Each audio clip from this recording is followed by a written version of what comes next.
এই শোনো, কুতিবা আলাইকুমুস সিয়াম, তোমাদের উপরে সিয়াম ফরজ করা হয়েছে, কামা কুতিবা আলাল্লাযীনা মিন ক্বাবলিকুম লাআল্লাকুম তাত্তাকুন, যেমন তোমাদের পূর্ববর্তীদের কাছে সিয়াম ফরজ করা কি হয়েছিল। কেন সিয়াম ফরজ করা হলো?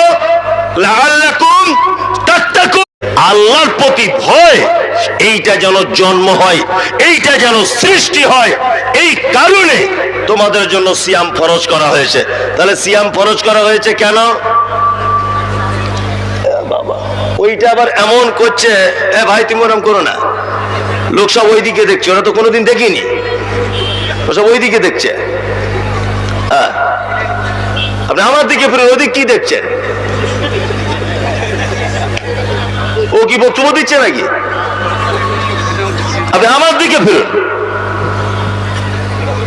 তাহলে আমাদের জন্য সিয়াম ফরজ করা হয়েছে কেন?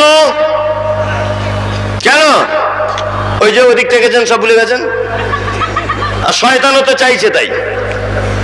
কি বলছি বুঝতে পারছেন না? শয়তান কি চাইছে? শয়তানও তাই চাইছে। কোরআন পড়া থেকে শয়তানের থেকে বড় দুশ্মন আর কেউ নেই, আছে? হ্যাঁ, নাই। আচ্ছা বলুন তো, স্কুলের ছাত্ররা বদমায়েশ হয় না মাদ্রাসার ছাত্র বদমায়েশ হয়? বলুন। মাদ্রাসার কারা কারা বলছে হাত তোলো, আমি দেখবো। মাদ্রাসার কারা তুলুন না, সত্যিটা তো তুলুন। ভয়ে তুলছে না, তবে সবাই বলছে মাদ্রাসার, তাই না? মাদ্রাসার ছাত্র তো বদমায়েশ হবেই, এটা তো কোনো আশ্চর্যের ব্যাপার নয়। আপনার ছেলে স্কুলে পড়ে না, সকালবেলাতেই জনগণ মন অধিনায়ক জয় হে ভারত ভাগ্য বিধাতা, শয়তান দেখছে তো আমার দলই আছে। আবার যখন বাড়ি আসছে চেন খুলে দাঁড়িয়ে দাঁড়িয়ে মুছছে। আপনার ছেলে স্কুলে পড়ে, শয়তান দেখছে বাহ এ তো ভালোই দাঁড়িয়ে মতে, আমার জনগণ মনে পড়ে, এ তো আমার দলই আছে, ফালতু এর পিছনে লেগে লাভ নাই। এই আব্দুল করিম, তোর বেটা মাদ্রাসায় ভর্তি করেছিস, ওকে ও যাতে কোরআন শিখতে না পারে, শয়তান মিটিং বসিয়ে 40 জন ওর পিছনে লাগিয়ে দেয়। আব্দুল করিমের ছেলে ওই দিলালপুরে ভর্তি হয়েছে, যেমন করে মাদ্রাসা থেকে বার করে আনতে হবে, এটা তোদের 40 জনের দায়িত্ব। আর ওরা 40 জন ওর পিছনে যদি লেগে যায়, ও আর স্থির থাকতে পারবে? বদমাইশি করবে কি করবে না? তার মানে মাদ্রাসার ছেলে বদমাইশি করে না, ওর পিছনে লাখ লাখ শয়তান লেগে থাকে। ও শয়তানের সাথে যুদ্ধ করে তবে এই পাখিটা পায়, তার আগে পায় না। আর আপনার ছেলে ABCD দাঁড়িয়ে মতে, ওর ব্যাপারে শয়তানের কোনো মাথা খারাপ নেই। কি বললাম বুঝলেন? এখন যারা মেলাতে ঘুরছে, শয়তান ওদের ব্যাপারে কোনো মাথা খারাপ নাই, ওদের মাথাতে পেচ্ছাপ করছে শয়তান, আর বলছে বাহ তোরা তো আমাদের দলই আছিস, মেলা দেখছিস। আরে বোকাগুলো এইখানে বসে কোরআন শুনছে, চল একটু ওইদিকে লাইটের দিকে দেখিয়ে দিই। এই যে চোখটা ওদিকে দিয়ে দিল, আপনি ভুলে গেলেন সাথে সাথে। এটা করেছে কে? শয়তান। শয়তান। ওই জন্য আল্লাহ সুবহানাহু ওয়া তাআলা বলেছেন, ফাইজা কারাতাল কোরআন ফাসতাইজ বিল্লাহি মিনাশ শাইতানির রাজিম, কোরআন পড়ার আগে অবশ্যই শয়তানের কুমন্ত্রণা থেকে আল্লাহর দরবারে আশ্রয় প্রার্থনা করো। পৃথিবীতে কোন আমল আউযুবিল্লাহ দিয়ে শুরু করার পদ্ধতি নেই। নামাজ আউযুবিল্লাহ দিয়ে শুরু করা যায় না, সিয়াম আউযুবিল্লাহ দিয়ে শুরু করা যায় না, দান সাদাকা আউযুবিল্লাহ দিয়ে করতে হয় না, কিন্তু কোরআন তেলাওয়াতের আগে আউযুবিল্লাহ পড়তেই হবে, বাধ্যতামূলক। আল্লাহ কোরআনের কথা বলেছেন, কারণ কোরআন পড়ার, কোরআন শোনার সব থেকে বড় শত্রুকে শয়তান। যে কথা বলছিলাম সেটা হচ্ছে এই, আল্লাহ তাআলা বলছে তোমাদের জন্য সিয়াম রোজা ফরজ করেছি এই কারণে যাতে তোমাদের ভিতরে আল্লাহ ভীতি তৈরি হয়। কি হয়? আল্লাহ ভীতি। এবার একটা যুক্তি দিয়ে কথা বলছি, মগজে নেওয়ার চেষ্টা করবেন। নাম্বার 1, পৃথিবীতে যত আমল আছে প্রত্যেক আমল বাহ্যিক দৃষ্টিতে বা সেই লোকটাকে দেখে বোঝা যায় যে এই লোকটা ওই আমল করে। বোঝা যায় কি যায় না? যে নামাজ পড়ে, আমি নামাজ পড়ি, আমার এখানটা হালকা একটু কালো দাগ আছে, তাহলে এইটা দেখেও অন্তত বোঝা যাবে আমি একজন নামাজি। বোঝা যাবে কি যাবে না? যাবে। আবার কারো কারো এই জায়গাটায় গাঁটা পড়ে যায়, ওকে দেখে বোঝা যায় যে নামাজি। বোঝা যায় কি যায় না? যায়। কেউ হজ করেছে, হজ করার বৈশিষ্ট্য কি? লোকে সবাই হাজি সাহেব বলে ডাকে, বড় পাঞ্জাবি। আবার কেউ কেউ জানে না, তসবি কিনে আনে, মক্কা থেকে খেজুর আনে, মদিনা জমজমের পানি আনে, আনে না সব। হ্যাঁ, তাহলে ওকে দেখলে বোঝা যায় ও হাজি সাহেব। বোঝা যায় কি যায় না? যায়। দাতা দান করে, দান করা কি ইবাদত নয়? ইবাদত। এইটা তো বোঝা যায়, এটা তো কি বোঝা যায়। আমাদের তো আবার দান করার ঢং আলাদা। 20,000 টাকা দিয়েছে, তা বক্তা ওর নাম বলতে ভুলে গেছে, ওইখানে দাঁড়িয়ে আবার ঘুরিয়েছে, বলছে নামটা বলুন, নামটা আমরা 20,000 টাকা দিলাম, নামটা বলুন, ঘোষণা করুন। তো ও তখন দোয়া করছে, সবিগুলো নাম দেখো এ গ্রামে বাড়ি, জান্নাত দাও তুমি অতি তাড়াতাড়ি। খুব দোয়া শুরু করেছে, ও আবার ঘুরিয়েছে, বলছে সত্যি আপনারা আলেম মানুষ এত ভুল করে। যে কি কি হলো চাচা, কি হলো? আরে আলহাজ শফিকুল, আমি টাটকা হজ করে এসেছি বছরে, তুই এমনি শফিকুল বলে দিচ্ছ? এটা একটা ঢং গেল। আর একটা ঢং কি, এখন বক্তারাও খুব ঢং। 20 টাকা দিচ্ছে, তা দুয়া প্যান্ডেলের ভিতরেই ঘুরছে, বুঝলে না? 2,000 দিচ্ছে, প্যান্ডেলের উপরে ছেড়ে দিয়ে পালিয়ে আসছে। তো 20,000 দিচ্ছে, তা বক্তা এমন দোয়া করছে যে জান্নাতে মনে হয় জায়গা নেই, ওকে ঢোকাতেই হবে যেমন হোক করে, মানে জায়গায় নাই। আল্লাহ যেমন হোক করে ব্যবস্থা করে দাও, 20,000 টাকা না তকবীর আল্লাহু আকবার, অমুক তমুক, ওর বাপ মা ওর গোষ্ঠী সমেত সব জান্নাতে দিয়ে দাও। অথচ টাকা দিয়েছে কোন মাল? লটারিতে পড়েছিল যে মাল। বক্তা তো জানে না, একদম ফেরদাউস পর্যন্ত পৌঁছে দিয়ে এসছে। আর ও ভাবছে তাহলে আমার বাপ মা মনে এতক্ষণ আর কবরে নাই, সব ঢুকে গেছে। কি বুঝতে পারছেন না? আল্লাহু আকবার। এটা একটা ঢং। তার দান বাহ্যিক দৃষ্টিতে দেখতে পাওয়া যায়, যায় কি যায় না? যায়। পৃথিবীতে একটি মাত্র ইবাদত আছে, যে ইবাদত বাহ্যিক দৃষ্টিতে বোঝা যায় না। এই ইবাদতটা শুধুমাত্র আল্লাহরই ভয়ে করা লাগে। সমস্ত ইবাদতে ডুপ্লিকেট চলে। ডুপ্লিকেট যদি বলছেন ইবাদত ডুপ্লিকেট চলে। সারা জীবন মদ খেলো, গাঁজা খেলো, লটারি কাটলো, বেলাকে ব্যবসা করলো, কয়লা চুরি, পাথর চুরি, সব কাজে ওর নাম ছিল। বুড়ো বয়সে কাজকর্ম কম, টাকা বেশি আছে, আমাকে ফোন করে বলছে মৌলী সাহেব আপনার ট্রাভেলস থেকে হজে নিয়ে যাবার ব্যবস্থা হ্যাঁ আছে। বলছে এবারে হজে যাবো, নিয়ত করেছি। হজ করে বাড়ি চলে এলো, নাম হলো ওর হাজি সাহেব। কি বললাম বুঝলেন না? সারা জীবনে ইনকাম ওর হারাম। একটা কথা বলি, নামাজ পড়ে না লোকটা, বিয়াই এসেছে বাড়িতে, বিয়াই 5 ওয়াক্ত নামাজি। এখন বিয়াই তো মসজিদে যাবে, এ লজ্জায় তখন বলছে কই গো সাফিনার মা, হ্যাঁ পাঞ্জাবিটা বার করে দাও, আর থাকা যাবে না, বিয়াই এসেছে যাচ্ছে, আমাকেও যেতে হবে। তাহলে এটা ঢং চলে, ডুপ্লিকেট চলে। একদিনের ঢং করে নামাজ পড়ে, পরে কি বলে না? ইফতারি ঢং করে করা যায়। সিয়াম রোজা এমন একটি ইবাদত, যে ইবাদতটা শুধুমাত্র আল্লাহর ভয়ে করতে হয়। তার একটা দৃষ্টান্ত বলি, সাহারি খাওয়ার পর থেকে ইফতারি পর্যন্ত পানি খাওয়া যাবে? পানি, ভাত, বিড়ি টিড়ি এমনি মাসও যাবে না, কিছুই খাওয়া যাবে না, তাই তো? মিথ্যা কথা বলা যাবে রোজা রাখতে রাখতে? গালাগালি দেওয়া যাবে না? যাবে না তো? যাবে না। এবার আপনাকে একটা কথা বলছি, বাথরুম ঘরে আপনি গোসল করতে গেছেন, বাথরুম ঘরে গোসল করতে যাওয়ার সময় তো আপনার সঙ্গে কেউ যায় না, যায়? তা আপনি যদি তখন খুব পিপাসা লেগেছে, এক ঢোক পানি যদি টপ করে যদি গিলে নেন, আচ্ছা বলুন তো কেউ দেখতে পাবে? পাবে? আমি 4 চাকা গাড়িতে কাঁচ লাগিয়ে আসছিলাম চাচকিতে নাজমি আলমের বাড়িতে, ও তোমার বন্ধু লোক। নাজমি আলমের বাড়িতে আসার সময় বহরমপুর পার করেছি, খুব পিপাসা লেগে গেছে। আমি গাড়িতে দুটো লাড্ডু, একটা কলা আর পানি একদম পেট ভর্তি করে খেয়ে এর বাড়িতে এসে ইফতার করছি। বলুন তো আমি গাড়ি কাঁচ লাগিয়ে যে খেলাম, পৃথিবীর কেউ দেখতে পেলো? পেলো? পেলো না। দেখেছে কে? আল্লাহ। তাহলে আপনার যতই কষ্ট হোক, যতই আপনার পিপাসা লাগুক, যতই আপনার ক্ষুধা লাগুক, আপনি বাথরুমে গিয়ে ইচ্ছা করলে পানি পান করতে পারতেন, কিন্তু করেননি। এটা কার ভয়ে? হ্যাঁ, আল্লাহর ভয়ে। ওই জন্য আল্লাহ তাআলা বলছেন লাআল্লাকুম তাত্তাকুন, যাতে তোমরা পরেশগারিতা অর্জন করতে পারো। সিয়াম রাখার কারণে যাতে আল্লাহ ভীতি, আমার প্রতি তোমাদের ভয়, এইটা যাতে তোমাদের অন্তরে তৈরি হয়, এই কারণে তোমাদের উপরে সিয়াম ফরজ করা হয়েছে। আমাদের তো রমজান মাসে আলহামদুলিল্লাহ পরেশগারিতার তো শেষ নাই। মসজিদে জুতো চুরি, আর ইমাম সাহেবের পাছায় লাগা, আর ফতোয়া, আল্লাহু আকবার। আমার তো নাম্বার, শায়েখদের নাম্বার তো সহজে কেউ জানে না, আর আমাদের নাম্বার তো সবাই জানে। ফোন করে জিজ্ঞেস করছে হুজুর থুতু গিলে লিচে হবে? হ্যাঁ হবে। আবার একজন ফোন করে বলছে দুপুরবেলা শুয়েছিলাম হুজুর, আমার বউ আমার পাশে এসে শুয়ে পড়েছে নিয়ে, ঘুমের করে দুজনে ছিলাম, ওর গায়ে আমার হাত উঠে গেছে, রোজা হবে? হবে। হুজুর ইনজেকশন নেওয়া চলবে? চলবে। যদি রক্ত বার হয়ে যায় চলবে।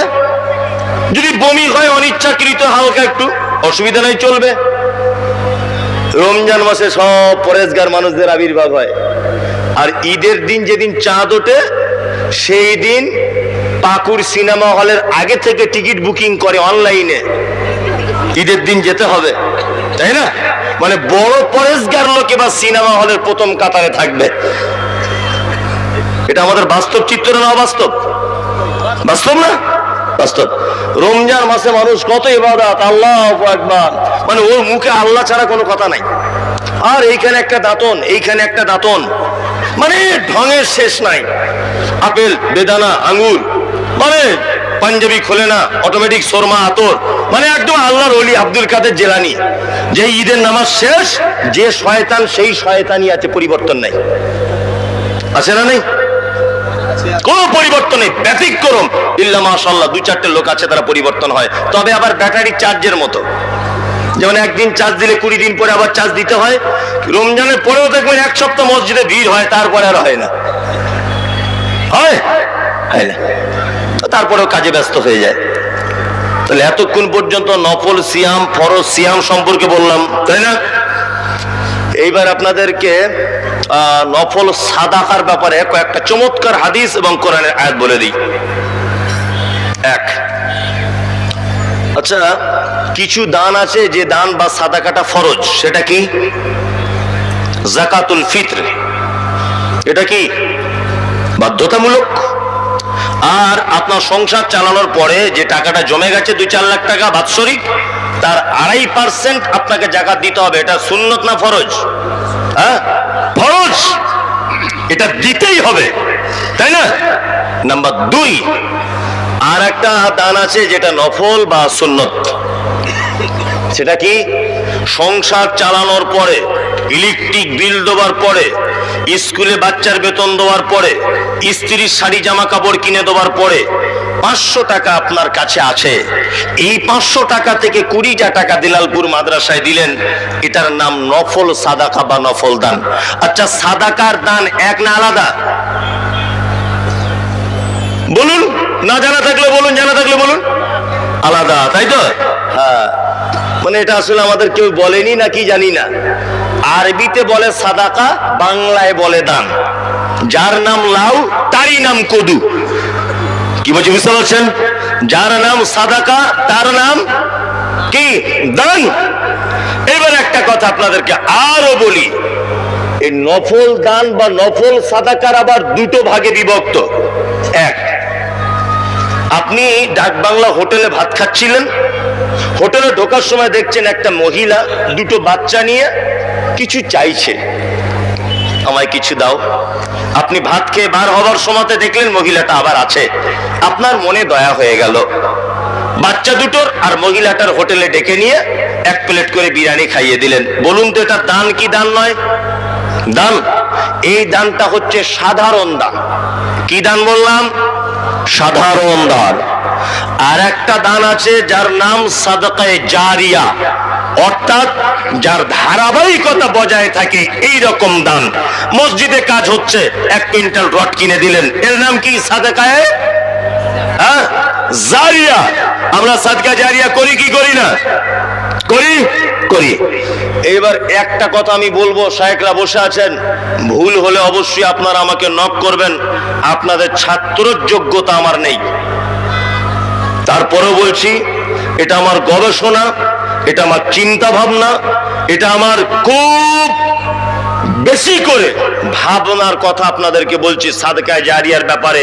এটা একটা গোপন তথ্য, এর আগে কে বলেছে জানি না, আমি বলছি, আপনি শুনুন।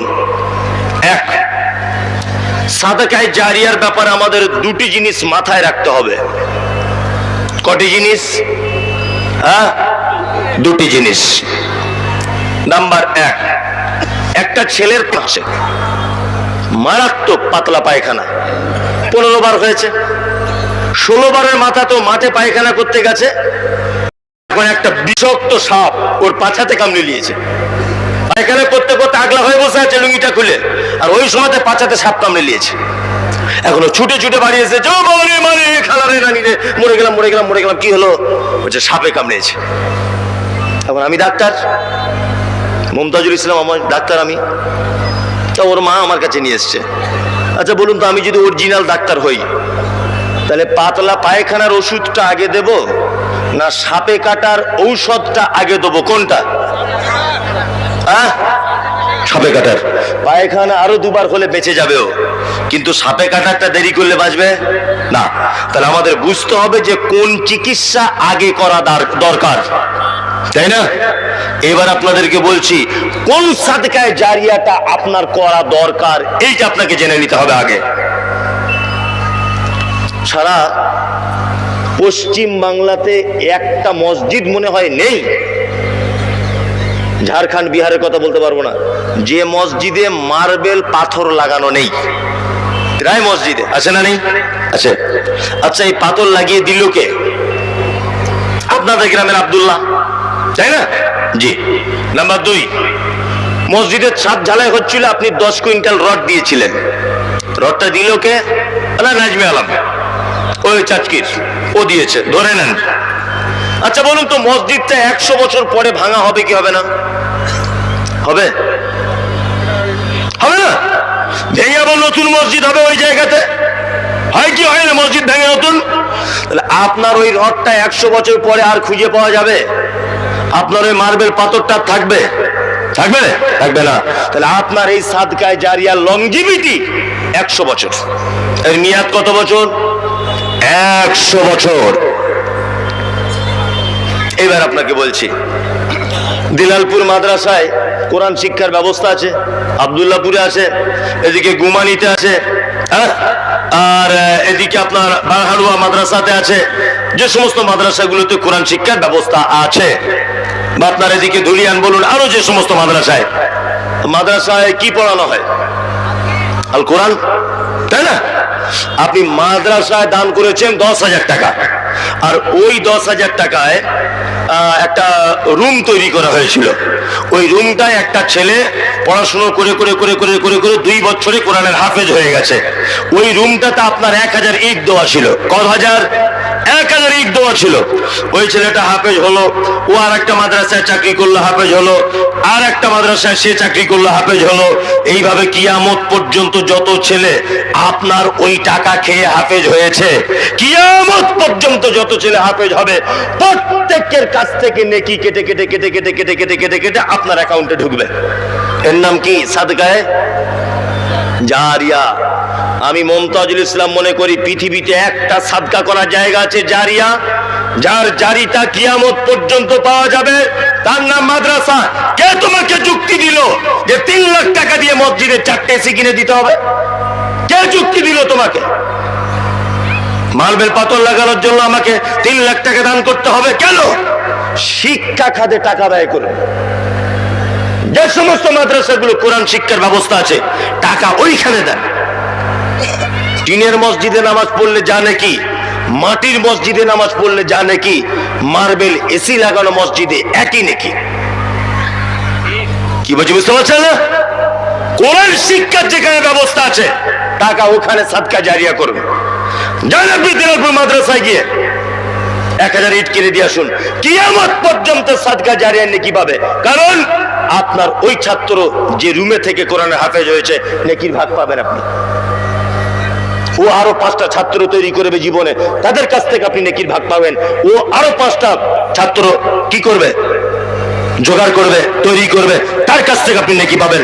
ওই জন্য আপনাকে বলছি সাদকা জারিয়া যেখানে কোরআন শিক্ষার ব্যবস্থা আছে, সেইখান ছাড়া অন্য কোথাও করার চেষ্টা করবেন না। তারপরেও আপনাকে আমি বলছি না যে আপনি মসজিদে দান করবেন না, এটা আমি বলিনি একবারও। আমি বলতে চাইছি প্রয়োজন বেশি কোনটা, প্রয়োজন বেশি কোনটা। যেখানে মাদ্রাসা আছে, শুধু মাদ্রাসায় নয়, যেখানে দেখবেন কোরআন শিক্ষার ব্যবস্থা, সেখানে সাদকা করে দেন, কিয়ামত পর্যন্ত নেকি পাবেন। আর আমাদের মাদ্রাসার শাইখুল হাদিসরা দেখেছি কলকাতার রমজান মাসে মশার কামড় খেয়ে মসজিদে বিল নিয়ে কাঁধে ব্যাগ দিয়ে বালিশ পায় না, কালেকশন করতে যায় রমজান মাসে। কত মুসাফিররা আছেন, শায়েখরা যখন মুসাফির হয়ে যান রমজান মাসে খেতে পর্যন্ত পায় না। ফজরের সময়তে কলকাতার অনেক মসজিদে সারি পর্যন্ত খেতে পায় না।